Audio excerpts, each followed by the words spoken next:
What's up, YouTube? I'm going to review the remake to Last House on the Left. And first of all, this movie is the shock and awe exploitation film version. The original Last House on the Left had a lot of really good dialogue and much better acting. And it had a lot of heaviness. And honestly, the Last House on the Left from the 70s still doesn't compare to The Virgin Spring. And The Virgin Spring is the godfather of this movie. And it's literally what it's been made off of, where a child is murdered by these monsters and then the dad takes the law in his own hands and basically evens the score. Now with Last House on the Left, okay, you get a family that's going on vacation and this girl wants to hang out with her friend, and her friend basically is a bimbo, and she's trouble for her, and she's right on the job. This girl's hanging out with her, and she's talking about smoking pot, and this dude steals out of her store, and she's flirting with him, and she insists on going to smoke pot with this guy. He says, "Oh, I got some grade A stuff in my Motel 6," and she's like, "Okay, I'm going." I mean, she's trouble right there, and she brings her friend into a negative, dangerous place where stuff happens. And so that's one thing you see in this movie. And so basically, that's part of it. And now the Krug and Sadie and Francis characters are the bad people. And in this movie, they kind of sugarcoat it. I mean, like, The Virgin Spring is not an American film. And at the end of the movie, in The Virgin Spring, the dad gets rid of all those people, and then he kills the child that led her daughter to them. In the American films, they tend to not kill animals and children, and they tend to run on a certain formula. And so in Last House on the Left, when it comes to the criminals in this movie, first of all, they look like clean-cut Hollywood people with costumes on. I mean, the ultimate thug look is if somebody gives that junkyard dog look, like, "I'm gonna get you, give me your wallet," and they have chipped teeth and scars in their face, and they look stupid, and they look beat up. That's the thug look. And Krug didn't really have that. But when you see the Crow, those guys had way creepier looks than Krug did. I mean, Krug was a vile character, and he definitely was very vile. But when you look at this Last House on the Left, there's a few problems here. Like, Krug shows the front page news and says, "You got in the news, you got me in the news, now they're going to get me. Oh my God, we got to kill these people because they're witnesses." And so that's a problem right there. Whereas the older Krug was just a pathological psychopath, and he was just plain creepy, and that actor got lost in the role. He was so good at depicting this monster, and the old curly-haired Krug was just plain weird. I mean, he just liked hurting people, and he was just like an animal. And this Krug was much more rational. He was like, "We gotta go, we gotta get out of here." And that's just a thing about this movie.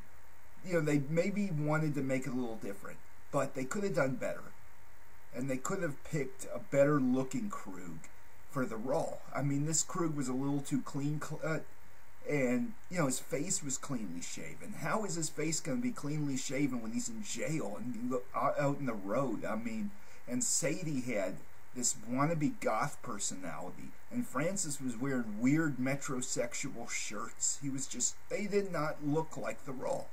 And when you look at, for a rape revenge movie, The Crow is really the highlight in that genre. The Crow and The Virgin Spring and the original Last House on the Left and Death Wish tend to be the high ones. And The Crow has this kind of cinematography. They make it high art, even though it's a very dark theme movie. And in Last House on the Left, it's like The Crow with nothing, except for people getting tortured. And, overall, the people get what they deserve, but you see in The Crow, the attitude is when something so horrible happens, the soul can't rest, and it can't go to the afterlife. And so The Crow brings the person back to basically create an equal and opposite reaction to what happened. And in this movie, basically, they make an exploitation film out of it. And, the scene is, in the beginning, part is definitely very disturbing, and probably is way too long for a movie, for a decent movie. And so this one is pathological and made for pathological people, and it's a little too much. But you see certain situations in this movie that are really important, like she sat in the car. There's this one scene in the movie that is extremely stupid and extremely inaccurate and just destroys the movie. She burns Sadie's face with a cigarette lighter. Okay, if she was a thug, she'd turn around, grab it from her hand, burn her 10 times in the face with it, and she'd go berserk on her and start ripping her hair out. I mean, these people were not like that.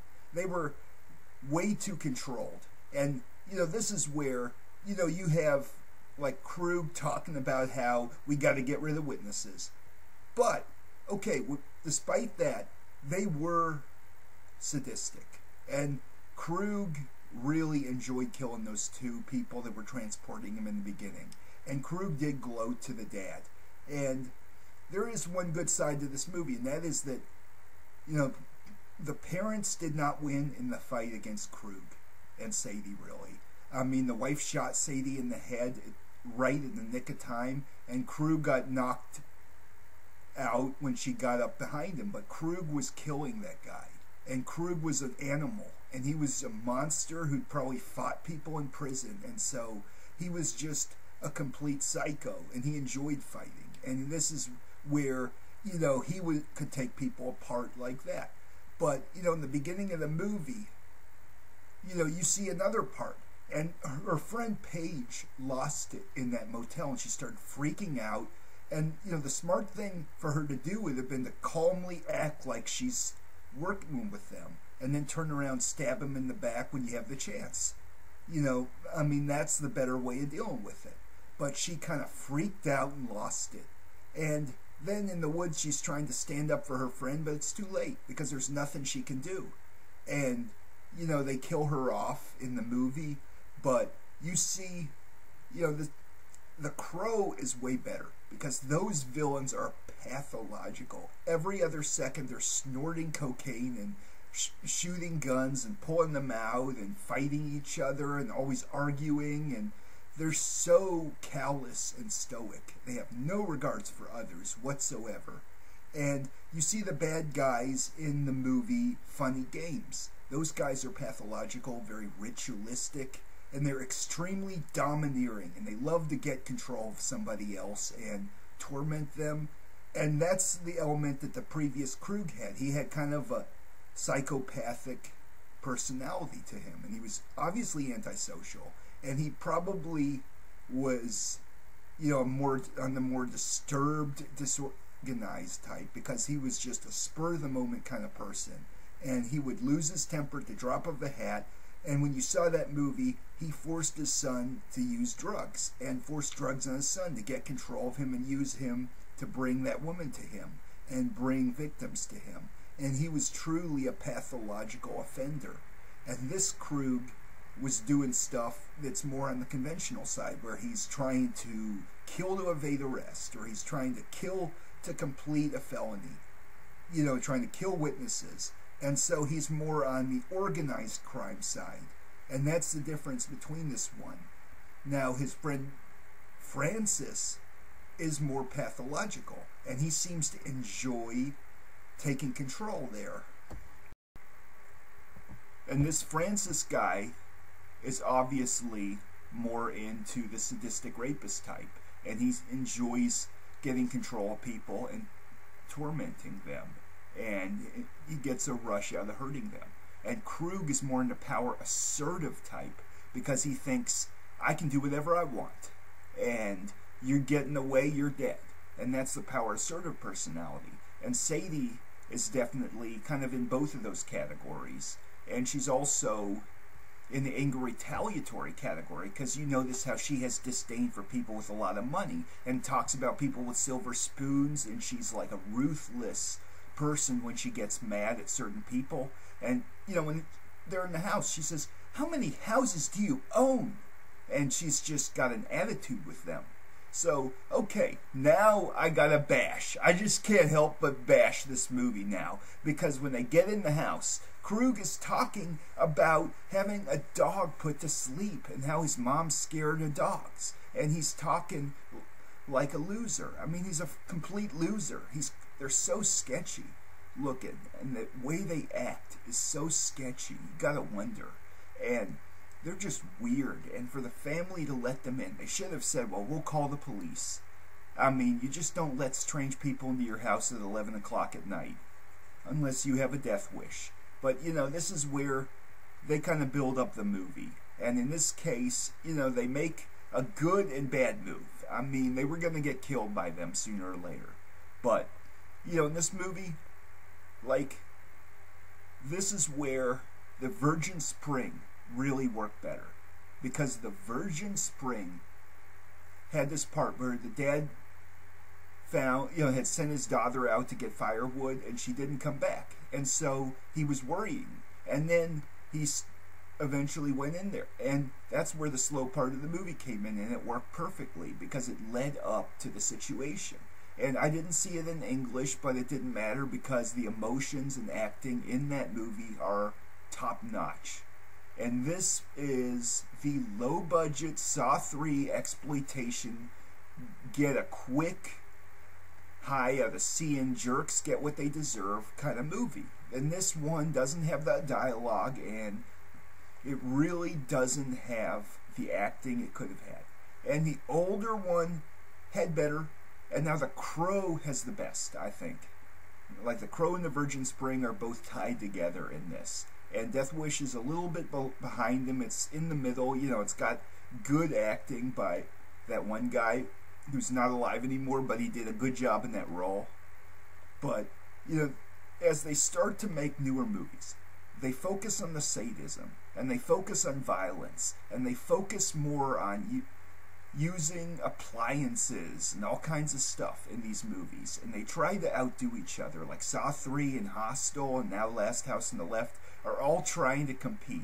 And if one of them uses like a microwave, the other guy wants to make some weird tool, and you know, they'll do anything that you do not want to have happen to you. And so they all try and put different stuff in. And you know, this one is basically the modern movie.